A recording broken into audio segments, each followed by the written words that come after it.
So TIE, first of our industry representatives, which is great. We don't have many today, but it's very useful. So questions around how to integrate might be useful at the end. Thanks a lot, Brent.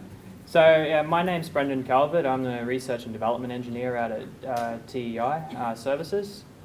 So what we do out there at the moment is we're a construction and engineering company based here in Townsville. We have customers both, we service customers both locally and internationally. The majority of our work internationally is in the construction of trommels. We design them, manufacture and distribute them from Townsville. So we need to stay ahead of other industries, and so part of what we've been doing is we have to stay ahead of what they do. So we have to keep engineering further than what they're doing. So currently what we're doing is we're introducing IoT into what we're doing. So we have sensors in our trommels at the moment that we're still developing. They're in their prototype stage now and are being tested in field, where we put them into the trommel, they detect the thickness. What's the trommel, Brendan? So a trommel is this thing here, sorry.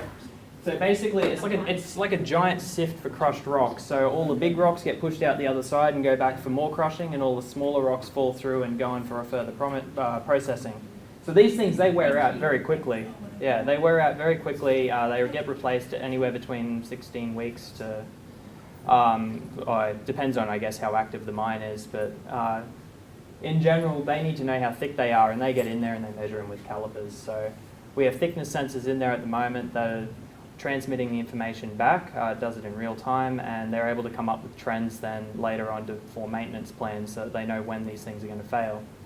So the sort of work that we come across when we're at TEI is not just, not just on the sensor stuff. Like, we've got our engineering design on there, so obviously we make heavy use of STEM at this company. We have physics for our structural and mechanical design processes, so we don't just build things like straight off the bat. We sit there, we design it, we do structural and mechanical analysis on it by doing load tests to make sure that it works. We can do that through calculation or through simulation, so we can build something at a cheap cost. We also have our refurbishment, so that's a bogey there from the telescope down in Coonabarabran, yeah. So basically, that's for the big dish on the telescope, so that it can rotate around. That's one of the parts of it. So they needed refurbishing, and we can go along and look at that. Mostly, what we find is that as things are changing, technology gets a little bit more difficult to use. So we're looking at the equipment that we use for all of our processes out there. Long is gone are the days where it's sort of, a tradie can they just pick up a set of tools and they just sort of do what they're doing there. There's a lot of technology behind what they do, and we're finding that rather than just learning how to use the tool, we really need them to understand how the tool works for them to effectively use it. And we feel that this STEM is very much a strong part of that. It's a changing industry. We use a lot of automation out where we are now. We're starting to move further and further towards it. But yeah, that's probably, I guess, where I'd stop on that. Yeah. Do you guys actually have any questions, or I'm assuming I'd leave more time for questions. Yes. Just sort of an interesting one. So, do you see the possibility of taking interns or different students out there, or no? Well, currently at the moment we're supervising 2 students doing their thesis at the moment. So they're doing thesis on vibration analysis, so we want to build our own equipment. So vibration analysis in our case is you chuck an accelerometer on in a gearbox, you measure the vibrations, and you can actually tell pretty much exactly what's wrong with it just through the vibrations. It can tell you even like a bearing whether the outer race, the inner race, or even the ball, like what's wrong with it. So it gets pretty interesting. It's a very well-established field, and we want to sort of jump into the lower areas.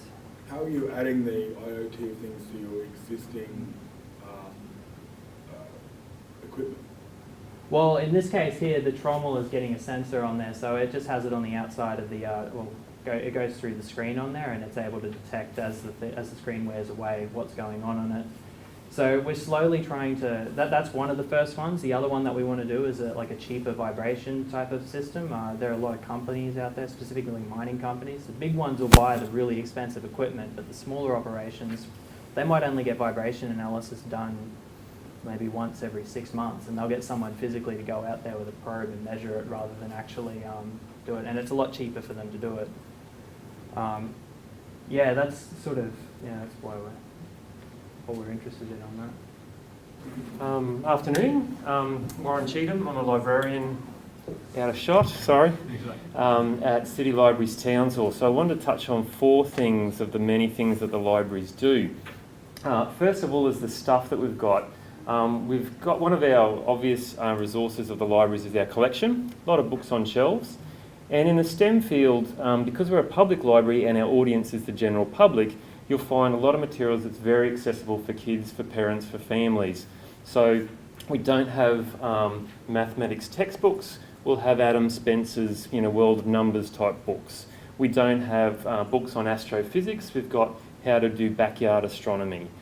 We don't have engineering textbooks, we've got how to build your own robot, or how to build a catapult, those kinds of things. As well as that rich resource in the collection, we've got a 20-foot shipping container that we can loan. So it's quite a different concept for a library. The Mix House mobile makerspace was a collaboration between James Cook University, and I know Rill helped move mountains internally to get that happen, along with Ian Atkinson here at uni, and Luna Youth Arts and QUT. So that's needs a bit of work, needs a bit of activation, but it's a mobile makerspace, hackerspace. It's got some equipment in it, mostly around technology, building sensors, building small Arduino powered things. So from the big 20-foot shipping container down to small Ozobot's a very simple programmable robot. We've got kits of those available to loan. We don't have a lot, well that's pretty much it what we've got in terms of equipment to loan, but that's a conversation we've had as a possibility that we could engage in that kind of stuff a bit more. The library's got spaces, so we've got 3 library branches across the city. We've got meeting rooms and informal spaces in those branches that we can use for a variety of engagement activities. And our research into lifelong learning tells us that people that might have some sort of fear against coming to a formal institution, like a university or a school, because of whatever reason, their parents might have had a bad experience at school as a child, there's a barrier, a mental barrier to going to a school or a university again, for whatever, but they'll do that exact same thing with a public library. So a public library is a space that's a bit more neutral and lets people engage with learning opportunities. Council and library have a very strong strategy about lifelong learning, so that's mostly play-based, open-ended project discovery type things. It's not tied to any particular curriculum. So that lets us engage in a whole range of different learning things, and we're experimenting with some of the STEM areas. And the final thing just to touch on is the speed. So the 3 library branches are connected to the original NBN, the fibre to the premise, circa 2011. Aiken Vale Library was the first public library in Australia connected to the NBN. And what good broadband does is let you access services, not just information. So some people might be familiar with FAR Labs, which is a collaboration between Australian universities. It's a federal government organised, where students across broadband, across the internet, can manipulate devices and equipment to perform experiments that you may not be able to do locally. Like there's one working with radioactive equipment, so students, manipulate a robot arm that can, do something, and there's measurements and that kind of thing. And the 2 robots in that final picture are at the National Museum of Australia.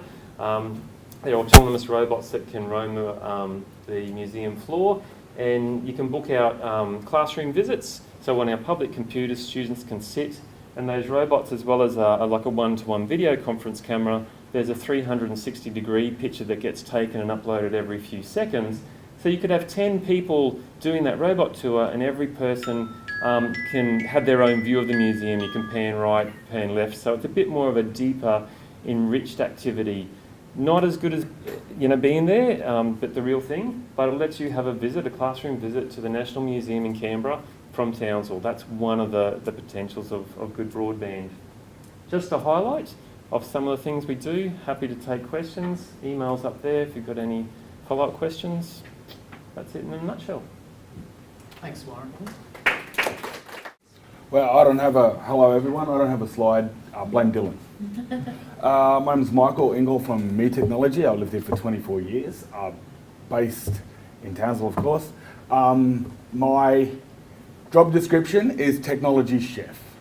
So I take all the technology that everyone's talked about and science and maths, you've all talked about today, and put it in a big bowl and serve it up to you. So there's plenty of hats that I wear as technology chef. I've just got some brief notes that I've made. Thanks, Dylan, again. So the 3 technology chef hats I have. 1, I do day-to-day technology when it comes to residential homes. I'm working on a really interesting project with Stockland, the Innovation House Project 2, which will be the most technology advanced house in the country. I'm also working with another company, Wattpack. They're doing the most technology advanced building in the world, and it's 477 Collins Street. It's in Melbourne, and it will have landing platforms for future cars on each level. So when I talk about the nth of the nth degree in technology and science, that's exactly that. All the people living in that building will be NFC chipped as part of buying the house, right? So I'm working with NFC Australia on some other massive projects. They're currently swapping every barcode out at Bunnings and turning everything into NFC. So that'll happen hopefully by 2019. I'm also one of only 18 people that have had a Google Home for the last year. So if you don't know what a Google Home is, it's a little automation project, speaker that sits in your house and completely voice activated controls everything in your house automatically. Really quickly, it knows who you are, where you are, when you are, and it knows who you're talking to. So I have 3 children, 1 wife, and it registers who I am, it registers who they are. My middle son's taught it. Every time it asks who it's talking to, it says, no, my name's not Dimitri, my name's Big Tasty. So over the weekend, it started calling him Big Tasty automatically. Unbelievably cool. Retails for, are you ready? $200. Pre-programmed to do all your lighting, all your air conditioning, all your locks, everything. And I've had it for nearly probably 6 months. Unbelievable little project. Happy to donate my time, and if people want to ring me, email me, come and see it working, I can bring it to you. It's easy to set up. I'm also working with Ergon Energy and ABC, as well as LG with their IoT in the home. So they want to put in your house all your IoT equipment, everything connected. If anyone's seen the news today, I'm on the edge of all the news all the time. So there's a legal class action happening right now. All your Roomba vacuum cleaners and systems have been sending back map information of your house. Right? Not without a tick in the box that says, I agree to do that. So think about that and then worry. The other hat I have on is I've recently taken up a group status, and I'm also equity owner of a supply chain of all the stuff you guys want to use. So I own part of a projector company, I own part of a lighting firm, I own part of AV and IT company, I own part of cabling, NBN connections. I just put an order in for 800 kilometres of fibre for 3 mine sites. So I can get you anything that you wanted to get at a cheaper price, so you can all spend the money that you want to spend the money on. And I'm happy again to donate my time and my enthusiasm. For anyone here today, Trish knows me well enough to know that I'm happy to do that. And all you have to do is ring me and get me on the phone, and I'll come and see you. Thank you. Give us your email address. Yes, I've got a whole heap of cards with me. If you come and see me in a sec, I'll give you some cards. Thank you. Take care. Good afternoon. I'd like to talk to you about some of the programs we do at Townsend State High School. In our normal curriculum, which every student receives through science, technology and maths. We do a lot of problem-based and inquiry-based learning.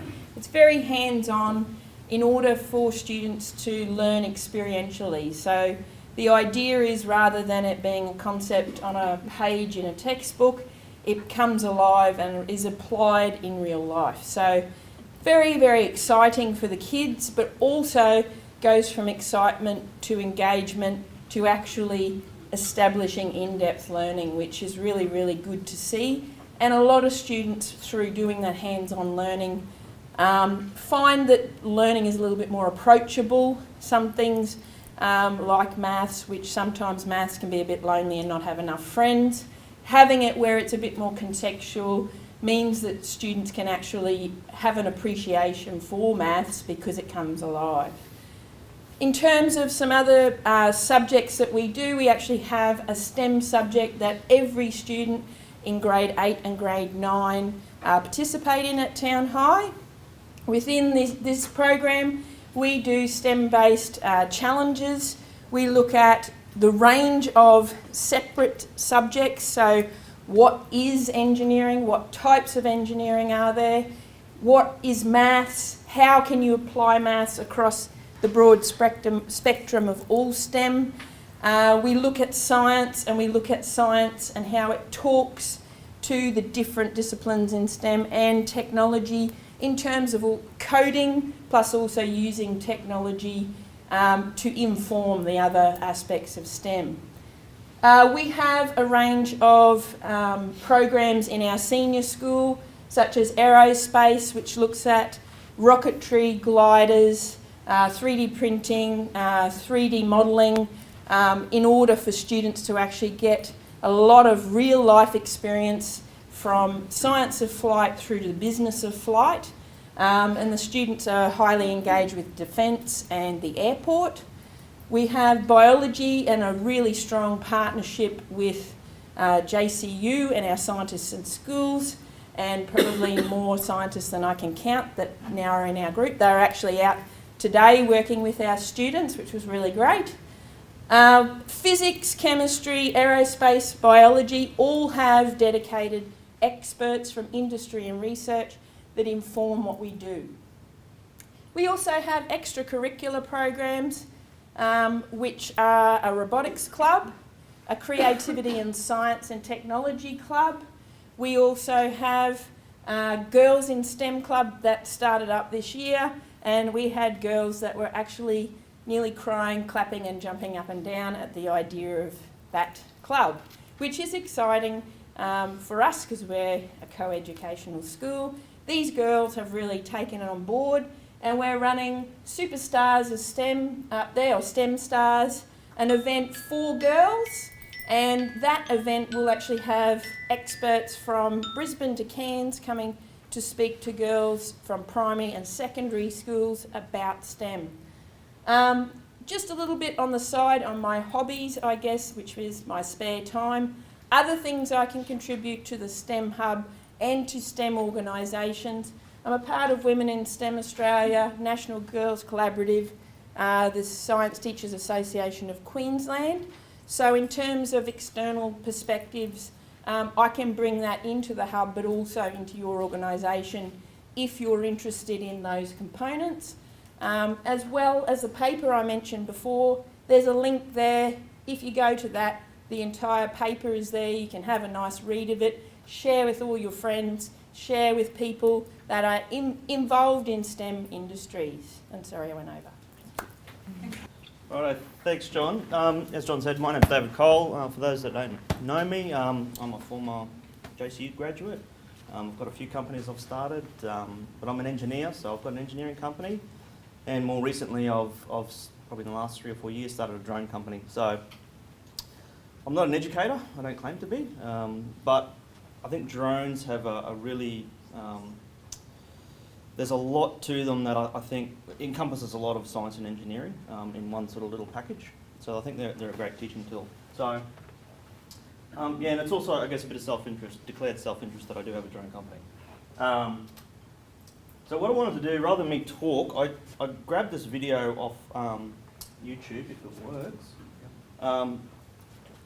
just to show, I guess, what's possible. No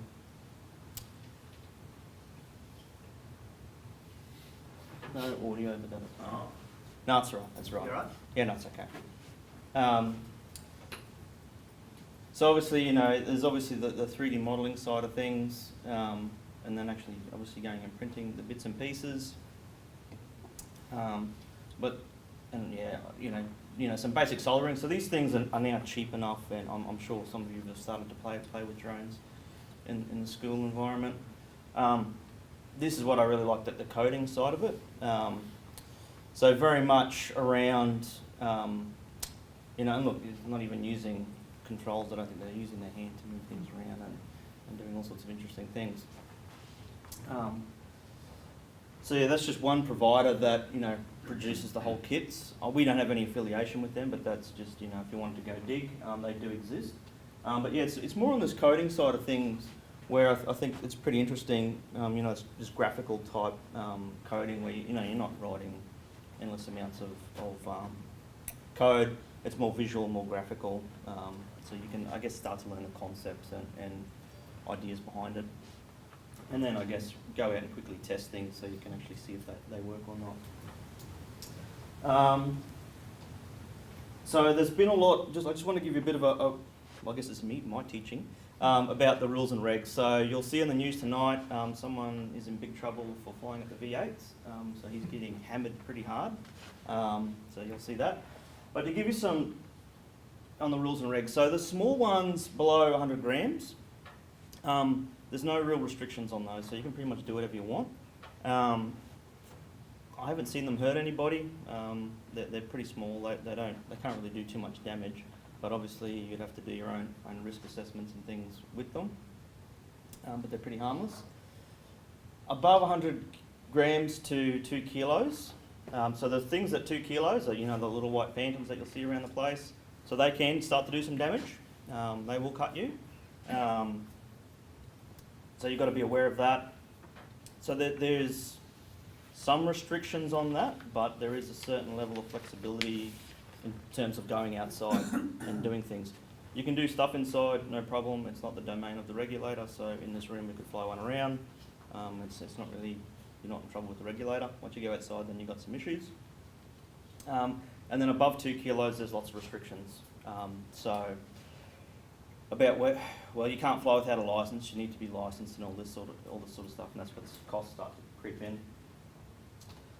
Again, some more selfless promotion. To get around some of those problems, we created something called Fly Freely. So this basically allows any organisation, doesn't have to be, you can be educated as anyone, to actually start flying drones legally. So we deal with the regulator and all the regulatory issues, get you trained up, get you approved, and then approve your flight. So if any of you know Aaron Parrish from William Ross, we've trained him up, and he is now armed and dangerous. So he's going to be doing something this Friday, outside with a bigger craft. So basically, the thing with Townsville is it's all in controlled airspace, basically. So you have to have permission from control tower and all this sort of stuff. So we deal with all that. That's, I guess, all the services we provide. Yeah, like I said, it's an enabler to start clearing out some of these hurdles that sort of held back industry and other things as well. So that's all I really wanted to say. And yeah, thank you. Thanks, David. Yeah, just to stress that again, David's group will take you through all the training. Just an idea, if you want to be over the 2 kilogram, how much the price of actually going through and doing your training? So it gets complicated, but you need something they call the REPL, which is basically a pilot's license, and that's a 5-day course. So it is pricey. It's about $2.5 to $3 grand. Yep. And in that, we also do your radio operator certificate, so you can actually use radios and all that sort of stuff. So it's a bit of a process. And then once you get that, then you need an operator certificate to operate under, and that's where Fly Freely comes in.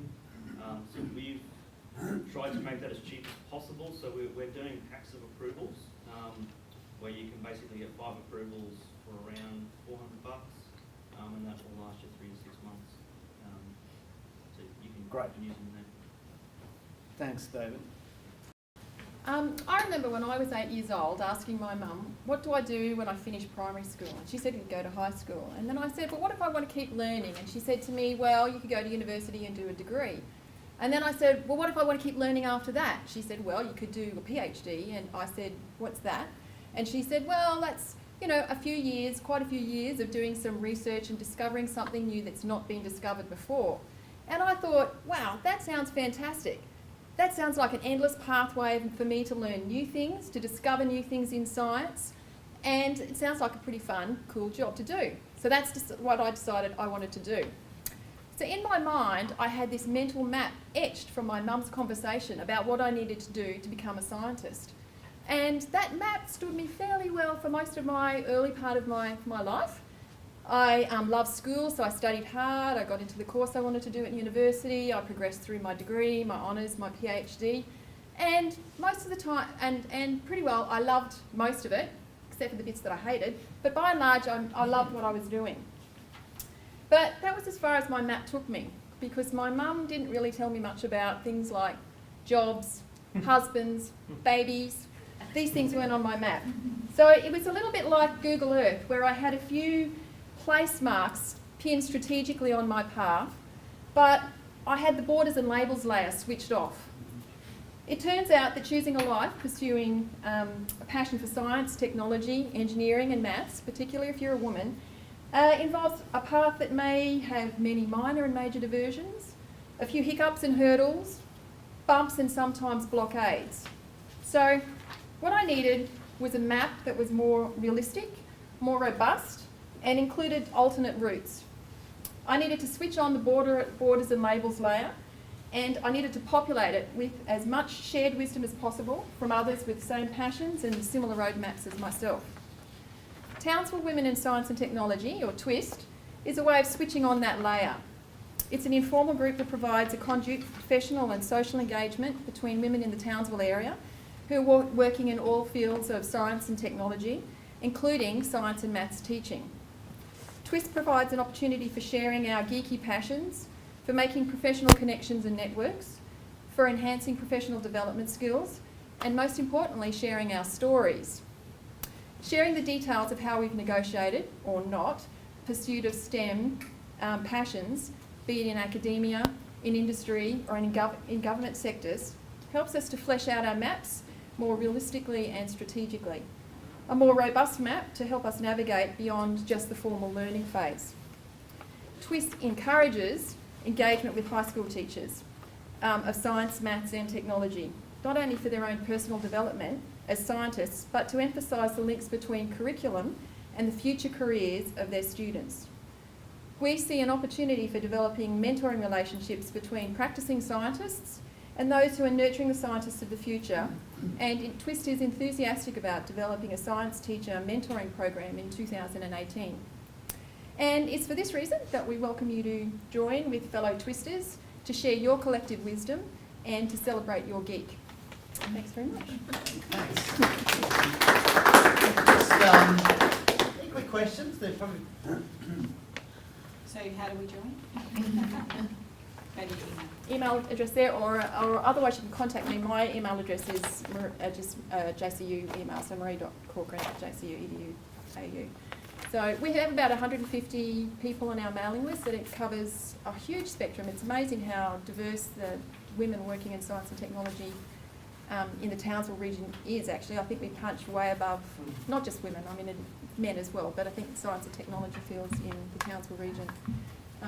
And we really want to try and provide a mechanism for, one of our things that we want to do is try and engage science teachers so that they feel like they've got some easy networking connections, can exploit the expertise of the people within the network and try and translate that onto how they're teaching and the experiences for your students. Okay, next is Dylan Fennell. I'm just going to put a plug in for Dylan. The Townsville City Council and Dylan's part of the sustainability group. I know, but the history is that the Sustainability Centre and the Sustainability Group have been great advocates for engagement over the years. and especially for JCU where we've had to work with the science clubs, even the Thurringau's Global Tropics Futures program. At all times, the council have inputted and provided their services to help out with not only their facilities but also their expertise. So Dylan's going to give us a rundown on what they do. He's got a new title. He can tell you all about that. Thanks. Yep. So Dylan Fennell, I'm now the Technical Officer for Sustainability within Townsend City Council. For those who knew me before, I was in the Environmental Services Department. I'm now in what's titled as the Future Cities Office. And also now more broadly responsible for sustainability within council, not just for carbon management. Our aim is to connect students to their city and their environment in ways that matter to them. So it's not about us telling them what to do. It's not about us telling them that everything they do is wrong. It's about us adapting to what they want to do. So the kids we've dealt with previously, you know, sometimes from low socioeconomic backgrounds, or it's helping out Sarah and the Global Tropics Futures Challenge. And sometimes my role is just, you need that, let me see what I can do for you, and yes, we will get you this space. If that's all you need me for, then I'm fine to get you those spaces and give you those pathways. But the other thing we do is we work with kids who have shown an interest in understanding their environments and questioning something. Why is it like this? Or why does it have to continue to be like this? So this picture is 6 kids who spent every day after school for 10 weeks just learning to code, building, and we didn't tell them what to do. We left it up to them, and they taught each other. We buffered them when it was required, because over the years we've been involved with JCU, we've learnt that when you're mucking around with soil moisture sensors, humidity and moisture travels inside the network cable and short circuits your entire operation. And when you've spent hundreds of dollars back in those days, that's not a good thing, whereas now we're in the tens of dollars that we're spending on this equipment. It's all low cost. So some of the key things, eco-catchment education tours. So all of our staff in our department are actually advanced level 4 ecotourism certified guides. Everything we do is linked to the national curriculum. It meets the learning objectives of the national curriculum. We can do water conservation, environmental monitoring, creek watch, energy efficiency. Climate change seems to have disappeared a bit from the national curriculum because I'm not getting any more requests. But we can come to you, or if you want to learn about the Ross River or Rose Bay foreshore, or go for a walk out onto the seagrass beds, our department does all that, and you can book the tours on the website. We currently do about 3,000 school kids a year through our education projects. We'll come for an hour or more, and we'll be engaged. The other main one where we first got into this space with James Cook University is now the Rose Bay Sensory Network project. So when Brett mentioned that we had funded some kids for Science Club, this is the project that did that. It was co-funded with Origin Energy, so I think we're sponsoring 20 kids for the year to be able to do this activity. But these kids come down to Rose Bay, learn about sensors, build, deploy, get to muck around. We've now got 3D printers, everything's low cost. You're building temperature, humidity, barometric pressure, sound, all for under $10. And we also do proof of concept. So right now at the centre, these guys here have just built a talking garden bed that communicates with the water tank. The garden has soil moisture sensors. Via the app, the garden can tell the water tank when it needs water, and it'll turn it on with a flow sensor. So just different proof of concepts we're mucking around with. And we encourage people to fail, because everything we're using is low cost, and we would rather them fail and learn a lesson and build something better the next time, because we want to keep those jobs locally. Who's in the team? I'm D1. D2, we hired him when he was a grade 12 student at Pimlico, because we couldn't trust the students from JCU to keep rocking up for free, so we hired a grade 12er. He's now at James Cook studying IT and electrical engineering. We also have Ashley, Lauren, Jordan down here, all building sensors and doing other cool stuff, teaching people how to make their own kombucha and all that sort of jazz. Holly and Jason. And future, well, for us, the future is the STEM IM Living Library project that Warren kindly helped us get some money for. So that's a project for Aboriginal and Torres Strait Islander students. Grade 5 and 6 will be doing basic robotics and coding, but then we want to do a large-scale series of sprint events for older kids where they learn how to code, they get out in their environments. We've got local elders involved, and they get to engage in their environments while building sensors. So yeah, that's it really, and if you need to get me, that's me, or you can just call council and ask to speak to me, that's easy. But I'm also on the executive, so if anyone sends an email to whoever sent this to you, I'm happy for them to send my details on. So I'm going to, Donna from Pimlico couldn't attend today, and she sent through this slide and said, could I speak to it? So I'm going to speak to it. And it's about the Engineering Link Group. Hands up if you know about Engineering Link Group. Yeah, quite a few people.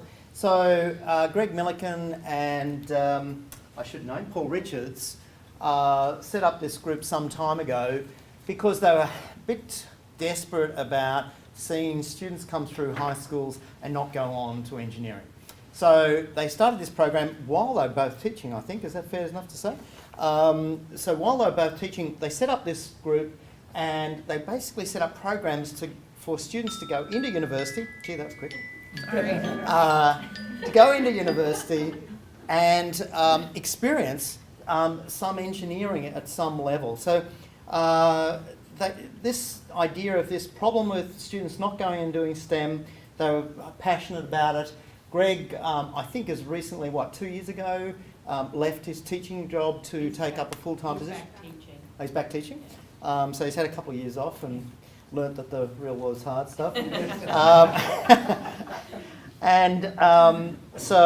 But this program is still going on, and it actually goes on to a whole range of things. So what they believe in is that they want people to do STEM subjects. We want to show, we show intelligent students that science and mathematics are valuable, direct relevance to the world, is interesting and exciting. They do this by offering a whole lot of courses and applications of the subjects. They're supported by Engineers Australia, a number of universities and most engineering industries. So what they've done is they've developed a number of things: engineering link projects, Year 11 students apply science and mathematics to engineering problems. Engineering management projects, so Year 12s develop entrepreneurial skills. China railway engineering, Year 12 students attend overseas engineering courses in China to experience what those Chinese railway industries are huge. They're massive companies, and so I was talking to one once, and they had it was something like a couple of 100,000 engineers. Linking engineers and scientists with teachers, courses for maths and science teachers to learn context-based teaching, and regional engineering projects, courses blending ELP, and I don't know this acronym, but LEAST. Anyway, little a. Anyway, taken to remote areas. They're developing school incursions to demonstrate STEM, brief training courses for engineers to go into schools. Courses supported by 40% of the Queensland, Victorian and New South Wales universities, so they're in a lot of universities. And they can demonstrate improved enrolment into engineering courses in Queensland. Not-for-profit charitable organisation run by volunteers. So I've got some cards and I'll just put those out in a minute. Do you have any questions? So how it works with us is that somewhere in the first semester each year, we get a group of about 100 and something students from schools coming into JCU for the day, and we run a number of interactive sort of programs in the engineering section with these students. Those students, I think we've tracked them over a number of years, a lot of those students actually go on to start studying at JCU in engineering. So it's quite positive programming. It actually gives the students, first time ever, an opportunity to see what engineers do. And that's a really critical thing because most kids have no idea. What do the engineers do? They have no idea. So having a day where they can do that is really important. Okay. Done? So hi, my name is Tara Lee. I'm representing industry today. I am an electrical engineer with Ergon Energy. My position at Ergon is a substation design standards engineer, and I also have a new role at the moment where I'm looking after the poles and wires from Tully to Prosper and out to Mount Isa. So with this, that's my day job, but I also volunteer for Engineers Australia Townsville Regional Group. So it's a local committee set up in Townsville. We do support the engineering link group as well, so we'll get contacted by Greg and ask if we can volunteer our time at schools or at the camps that they do. So that one is, yeah, a very good opportunity. I also came through the engineering link group when I was a student, when it was running out of Cairns. So I wholeheartedly believe in that program. I have a passion for STEM, especially engineering. I absolutely love what I do. From a numbers side, I was one of 2 females that graduated out of my uni cohort, out of 100 students down in Brisbane.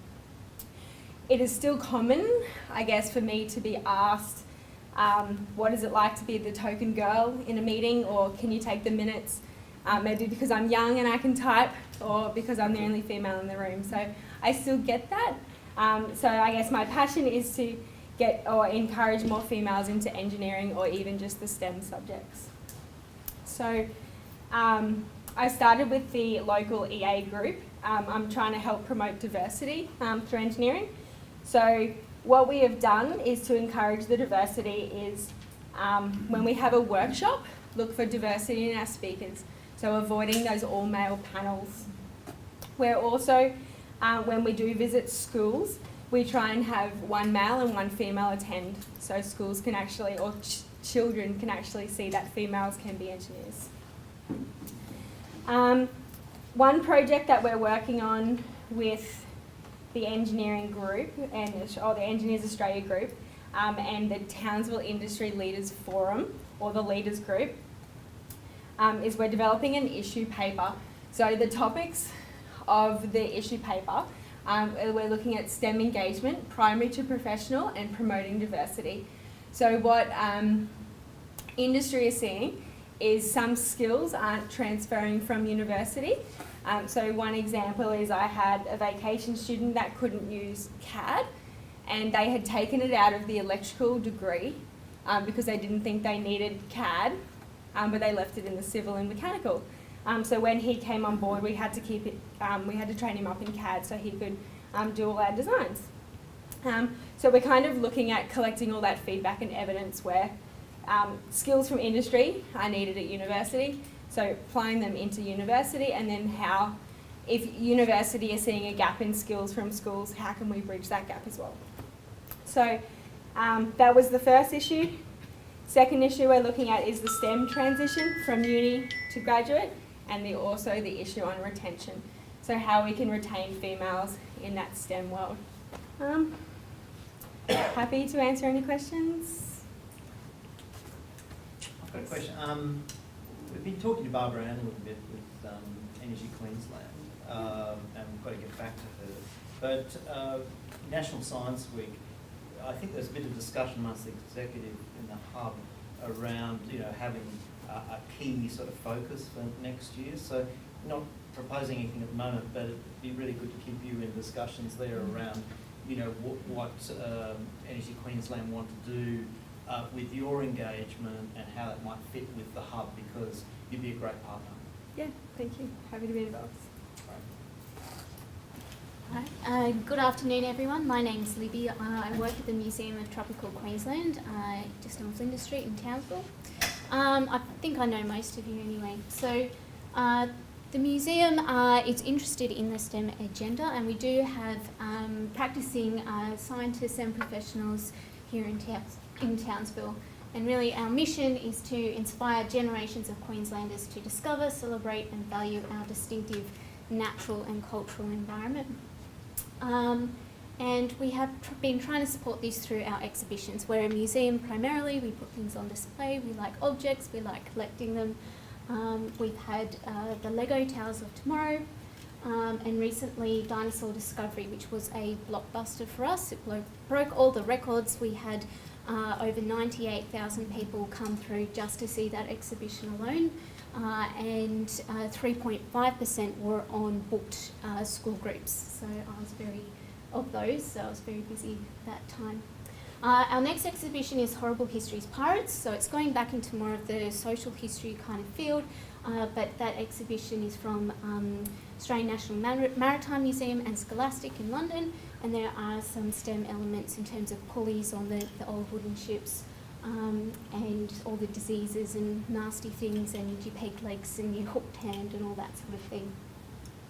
And then we have our permanent collections on the conservation of shipwreck artefacts and the natural history of Queensland.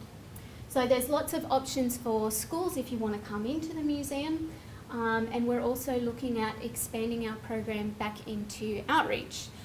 So looking at schools, what might be inhibiting schools and coming into us, what we can do to go out to schools to provide services to them. We also have some major public programming throughout the year, and the major STEM events are the World Science Festival Brisbane, which is normally held in March. This year it is in August for National Science Week. We were hit with closure from Cyclone Debbie, and we had to reschedule that. And we do support the Townsville STEM clubs and Brett's work there. We also offer a public talk series called Discover More on the second Tuesday of most months, and that topic changes from month to month, and it's advertised on our website and Facebook pages. So at the moment, the museum's actually had the most staff ever employed. We just celebrate our 30th anniversary here, and it's the time when we've been most supported by the Queensland Museum Network to have the staff. So if you are interested in engaging with us, now's the time. We have got 3 researchers in marine biodiversity, and they look after the second biggest collection of corals in the world after the Smithsonian. And we've got lots of type specimens from all across the Great Barrier Reef. So Reef HQ has lots of live coral, we have lots of dead coral, but we're doing more of the pure science, looking at and naming and describing new species. We've also got our paleontologist, Dr. Espen Rumson. So he's originally from Norway, and he's done some fantastic research up in the Arctic Circle. They're up in Svalbard, I can never pronounce that island's name right, and with Jurassic marine reptiles. So he's come on board in Queensland, looking at Queensland's marine reptiles, Kronosaurus, and all those sorts of things. We also have a new curator of maritime archaeology, Dr. Maddie Fowler. She's up from UQ. And we also have Kirsty Gillespie. She's our new anthropologist, and she's looking at making bigger connections with the Indigenous peoples of North Queensland, and looking at how we can position the museum in building relationships and repatriation of objects and those kind of things. So my details are down there, and everything's on the website as well. So if you just need anything, be in contact. Any questions? No? Thanks for coming this afternoon. My name's Heather Rumson. I'm the Associate Dean of Teaching and Learning for the College of Science and Engineering. I wanted to talk to you about a few things today, but luckily I've had someone else, Patricia, already talked about the mosquitoes, so I get extra time in my 3 minutes. So my big passion is around STEM education, and so at the end of last year, some of you participated in this, but Sarah and Tanya and myself helped organize with CSRO, ASTA, Questacon, a science professional development workshop. So this is really something that I feel passionately about. We'd like to get a culture of professional development in North Queensland around science professional development. So I'm looking at sort of running this biannually is kind of our goal, and we'd like to extend it to regional areas around Queensland as well. So if you are a primary or secondary teacher, would love to have a wish list of what kind of professional development you want.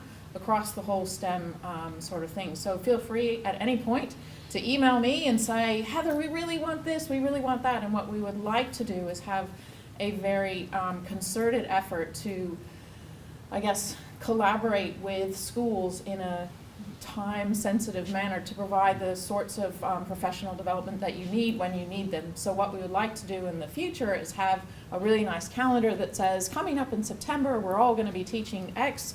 We would like professional development in, say, January or February around those things. So if you can email us about those things, that would be very exciting. So professional development, STEMX, look for the next one coming hopefully next year. The other thing that I feel really passionately about is careers in science. So statistics tell us now that science graduates, when they graduate now from university, will have about 17 jobs in their lifetime. And so for us, when you're chatting to students, chatting to the general public, it's important that students understand that those jobs, when they're studying in school, that they're going to have those different jobs. And so I went to the Cathedral earlier this year and talked to some of their Year 10 students about what that means. So what does a career in science and the STEM skills that you have look like? The last thing is, as the Associate Dean, the other thing that I feel passionately about is connecting students with where they want to study at university. So we have entire flyers and academic contacts. So if you're in primary or secondary school and you have a student that's really passionate about, say, engineering, marine biology, aquaculture, we can get them in early to chat to an academic about what does a career look like, what do I need to do, what subjects do I need to take. So getting those contacts happening. Anyway, so thank you very much. That's me in a nutshell, and thanks for this afternoon. Hi everybody, my name is Mangalam. I'm a computer science and IT lecturer at JCU. I've been in Townsville for about a year, moving up here for my lecturing position. Part of my passion has been with technology, Internet of Things, and using it to bring people together. So one of the prototypes that I'm currently working with or designing is the Australian Backyard Bird Box. It's a device that you put in your backyard. It records birds. It's got a game for you to learn different bird calls and tag it. So deployment in Brisbane with one of my students was very positive, but it was still a bit clunky. Anything that you work with and you put together yourself, it still needs a bit of, so I'm currently reworking. It's meant to get people involved in citizen science and also be aware of environmental issues. So this is actually an art installation in Sydney CBD on showing you what are the birds that used to be there. It's very eerie. You walk under it to hear all the birds that used to be in Sydney CBD and are no longer there. It was really like, why do you want to monitor urban environment? This is one of the reasons. So that's why I'm looking into deploying it in Townsville. The way it works is you get a set of bird calls that are tailored for Townsville. There's a game to help people learn the different birds, and it does sit in your backyard for recording, and people can listen to the recordings and tag the different birds. I'm also trying to look into incorporating some of this work into the Big Day Out with the National Australian Citizen Science Program, where the students listen, or part of their curriculum is they learn the different bird calls and tag what are the birds that they see in their backyard, kind of thing. In August, they're going to release some packages for teachers to incorporate and modify for lessons, and I'm hoping this device, in addition to the game in it, will help. And the other thing I'm passionate about is as well in involving more girls in STEM and IT. I come from Malaysia, where we had 50% participation of female and males, or even more. And it's a shock for me coming and studying my PhD and finding 5% in IT and computer science. And I will reach out to a lot of people here to help start programs and so on, but that's the other passion that I have. Any questions? One question. So you don't need to know the call. The software will be able to tell you what birds are actually calling. Yes, so the software doesn't tell you what birds. It's still a way of recognizing bird calls automatically is still the holy grail of ecology computer science. So this device, Internet of Things, has got a game helps you learn the different bird calls that you commonly see around you. And as you listen to the recordings in your backyard, you try to compare and tag it. So that's where the computer science, citizen science aspect comes in. With Google Home, it learns. Yes, no, yes. I'm not kidding. Yep, It learns bird calls, dogs, Mhm. and cats, and noises and everything already. So Yep. I got the dog to bark, right? And it barked back at the dog, and the dog's freaking out. Yeah. Right? Yeah. So I'm guessing there's already going to be an algorithm they already have or been working on. Yep. When it comes to animals, it'll do kookaburras, it'll do anything. It's amazing. Yeah. So there is some algorithms that are able to pick out some specific bird calls. I admit that's part of the work that we do with it. It's able to pick out some bird calls that are very good. But there are some that, in some birds, you have 20 different calls from the time the baby to adult to mating calls and so on. So that's where the complexity comes in, and that's when we need humans to listen and help us tag, kind of thing.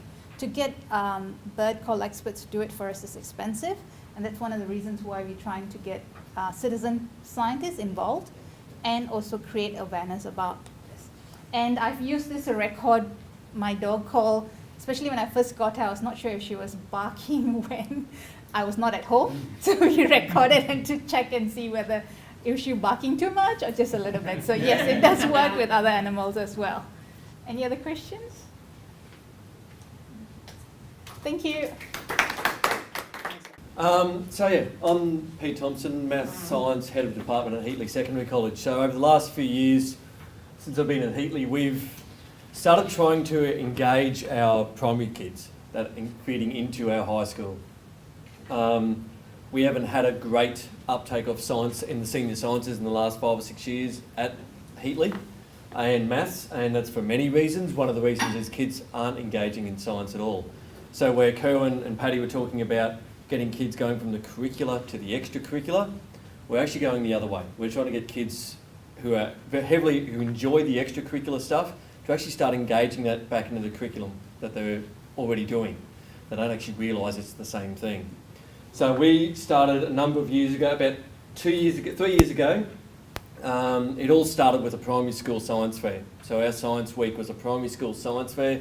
We invited our fetus primary schools into secondary school, and we had about 5 or 6 of our Year 8 and Year 9 students running science experiments with the kids.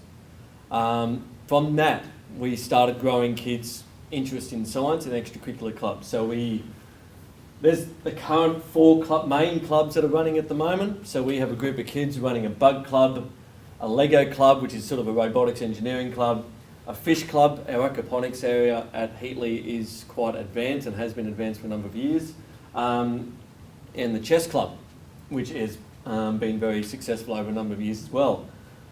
From that, so over there, the community engagement program, our science week fair at the feeder primary schools, that's where it all started. And now we are getting these kids coming from primary school into the high school wanting to do more and more science. From that now, we now have an after-school primary science club, which isn't technically in direct competition with JCU, but it's actually engaging some of those kids who can't get to JCU for the program here, but they can easily walk down the road from Heatley Primary or Atkinvale Primary or Vincent and can spend an hour at the moment, it's about a 4 to 5 week program, 2 to 3 times a year. They come in and they're starting to earn some of those CREST awards as well. And this year we have our Eco Club, which has just started coming up with our Reef Guardian schools, where kids are starting to involve themselves and starting to learn more about the marine debris and the sciences around behind that as well. The competitions, again, that's another way kids are just getting involved in extracurricular stuff and not realising it's actually fun science and maths. The crystal growing competition has been a great success. We've had a lot of kids giving up just endless lunchtimes and after schools to keep growing their crystals and work out different methodologies for that. And this year we've starting to see some development with our getting back into the curriculum, and we now have an elective, which is our investigative science class there, which is our year 9s and 10s, where we actually have kids, instead of just doing the curriculum, they're actually involved purely on practical science skills, and they're now developing their own investigations as well. So we're actually seeing some pretty big successes now in that first year there with our year 9 and 10 group. And that's what we're doing at Heatley at the moment, and always looking for extra people to come in and help and give talks to the kids. As with most high school students, teachers can tell them as many times as you want, it's not real. Someone comes in from outside, it's the most amazing thing of all time. So if you are available, and can definitely find something for you to talk about. Thanks. I don't know why we ended up with last, but it's probably a good place to finish because Marie's got the big overarching role within the region, so it's nice to be able to sort of pull this all together. Thank you very much. Yeah, and my apologies I didn't make your last couple of meetings. Every time they're on, I'm not even in Townsville. I'm either in Brisbane or Mount Isa or somewhere. So I'm so thrilled to be here this afternoon and have really thoroughly enjoyed listening to all your stories. I've written down everyone's little stories and that, and to try and make contacts. And yeah, so thank you very much. So what I thought I'd do, obviously I could go on for a whole 2 hours easily, but I thought I'd just talk about the very latest initiatives that are out. So some of the schools that I work with, state schools, may be familiar if your principals pass it on, but some, the comms hasn't even come out yet till next week, so it'll be very new. So the Robotics for the Future initiative, so each region's getting a NAO, so it's an NAO robot, the little one, and there'll be 6 peppers down at Brisbane. So the idea is that when you're running PD, we can end up getting the peppers, which are about $35,000 to $40,000 for that PD, and also the NOWs, I'll have access to that and I can take it out to schools and leave with them. If they've participated, there's another initiative in there, which is the hashtag Queensland Tech Schools. So that is where the schools in implementing digital technologies. So you will end up having a principal and a tech ambassador that comes in for a day's PD. And then the idea is it's going to be a rollout of like 4 intakes, so that by the time the Australian curriculum, it's mandatory to implement technologies in 2020, every one of our schools will have engaged in that. And they will be the schools that where the humanoid robots they have access to them first. So I've got to go to boot camp on that. I'm really looking forward to it. Just hold off. I know some schools have been talking about purchasing those robots. At the moment, if you get them, I believe the Pepper, you can only code. We had SoftBank down there in Brisbane last week. You can only code in Japanese. So they're trying to iron those things out. And at the moment, if they break, they've got to go, the little Now has to go to France to be fixed, and the Pepper has to go to Japan. So Brisbane is down there working with SoftBank to iron out those problems. So early next year, we're hoping to get those humanoids up here into our region. Another initiative is the STEM cluster tool. So I did flick that out. It's been on the One Portal news bulletin. It's quite funny though, I went down to the meeting last week and told no, it hasn't been finalised and the official email hasn't gone out yet, but I've already sent it out. So, but it closes the 4th of August. So I see that could be very, especially listening to people here who've already got a number of working in that cluster model. The idea is that the lead school identifies a problem of practice by doing a scanning assess of the data, something in a STEM field, and then find those like-minded schools, whether it doesn't have to be geographically in that cluster, it could be remote schools using virtual platforms to communicate. Then they need to end up looking and getting a partner, so a business, a JCU as well, so to work with them and do a cycle of inquiry to end up and then evaluate the data. So it's to pilot the cluster tool. So that one is, if you want to know more information about that, feel free to see me after this. Wendy talked a little bit about the IC platform, so the virtual reality there using IC. So we've got the Girls STEM ambassadors. So we had 60 across the state that went down to Brisbane for a camp that coincided with National Science Week. Wendy Bode was our teacher ambassador last year. Shelley DeRider at William Ross State High School was our teacher ambassador this year. So the idea was, we were told once term 1, the camp's finished, we need to end up allowing our students, our girls, to be able to collaborate. We've got the girls coming from Mount Isa, Hewenden, Cloncurry, Home Hill, Charters Tower, so right across our region, which is very expansive. So it was wonderful to be able to get the girls in. So I had them in there, and the idea, you can create blackboards and whiteboards on there. The students can upload their own brainstorm. So For this IC session, which was the very second one that I had, I got the girls that joined in to upload their ideas and their initiatives that they're going to implement in Science Week. And the other part of the initiative, we have to organise another face-to-face to get together. So on the 21st of August, I'm having all the girls, and I've just spoken with Marcus, your Dean of the Science and Engineering here, and he said I can end up using this wonderful centre here at the moment to do the dinner, and I want to get some pilots, female pilots of drones in to talk to the girls at that dinner, because the next day on the 22nd of August I've got the instructor from the She Flies to run a She Flies drone day. The idea and the purpose behind that is that once the girls become familiar with those activities, the region, we've bought 10 mini drones, and the fact that they're mini drones, they're the Parrot Membos, and so they end up, a lot of the rules of CASA don't apply for them because they're indoor little drones.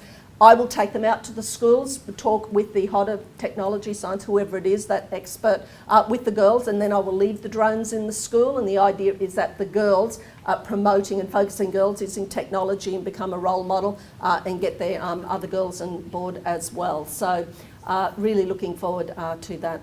Also, I think my 3 minutes must be up. I gave you extra time. Sorry. Yeah, really excited about partnerships. So obviously partnerships, I didn't put that one on there. So I had a meeting, as I said, with just lately. I just feel like it's all starting to gel. So yeah, really excited.